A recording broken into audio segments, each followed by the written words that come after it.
warahmatullahi wabarakatuh.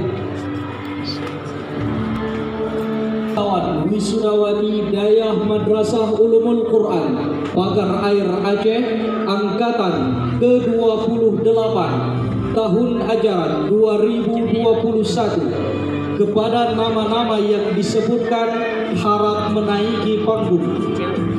Nomor 01 Adil Dhahirul Haq, lahir Indrapuri 1 Mei 2004, putra dari Bapak Sayudi dan Ibu Afridar SAG, jumlah hafalan 14 juz.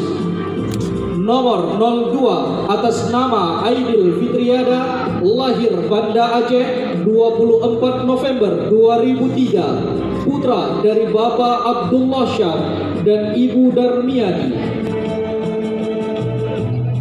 Atas nama Muhammad Ikram, lahir Lamlut 19 Oktober 2004, putra dari Bapak Nazaruddin SAG dan Ibu Nurlaila SPDI.